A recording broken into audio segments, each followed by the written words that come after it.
Hello အားလုံးပဲမင်္ဂလာပါရှင်ဒီနေ့ဝက်နံရိုးနဲ့အာလူစီပြန်လေးချက်စားပါမယ်ရှင်အရင်ဦးဆုံးဝက်နံရိုးလေးကိုတေချာရေးဆေးတန့်စင်ထားပါမယ်ရှင်ပြီးတော့လို့ရှိရင်တော့စက်သားမှုတ်စားအနှဲငယ်စနွေးအနှဲငယ်ပင်ကပြားလေးနဲ့နေထားပေးပါမယ်ရှင်ဒါကတော့စက်သွန်ဖြူနီကျင်းလေးထောင်းထားပါတယ်ရှင်ငရုတ်တီရောင်တင်မှုတ်လေးနဲ့စီပူရင်စနွေးမှုတ်လေးထည့်ပါမယ်ရှင်ပြီးရင်တော့ထောင်းထားတာလေးတွေထည့်ပြီးတော့စီတက်ပေးလိုက်ပါမယ်မွေးနေအောင်စီတက်လိုက်ပါမယ်ရှင်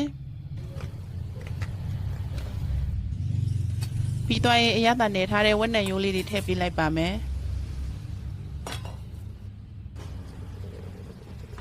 တေးသေးချာချာလေးရင်ဦးဆုံးလုံးပေးလိုက်ပါမယ်ရှင်လုံးဝရေတွေကုန်သွားတဲ့အထိလုံးပေးလိုက်ပါမယ်ပြီးမှရေထပ်ထည့်လိုက်ပါမယ်ရှင်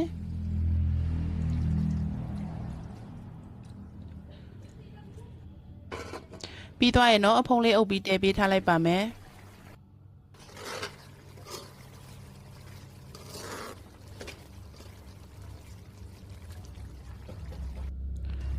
ချက်ပေးရင်လည်းဝက်နံရိုးလေးတွေနုခံနေကြလို့ရှိရင်တော့အာလူးလေးတွေထည့်လိုက်ပါမယ်ရှင်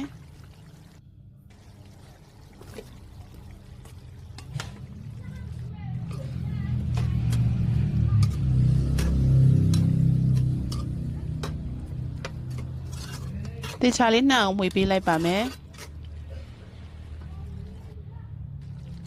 ပြီးရင်ရေလေးနည်းနည်းထပ်ထည့်ပြီးတည်ပေးလိုက်ပါမယ်ရှင်အာလူးနူးအောင်လို့အာလူးပါတဲ့အတွက်မဆလာလေးနည်းနည်းပါထည့်ပေးလိုက်ပါတယ်ရှင်ပုံမွေးအောင်လို့ပြီးသွားရင်အဖုံးလေးအုပ်ပြီးတည်ပေးထားလိုက်ပါမယ်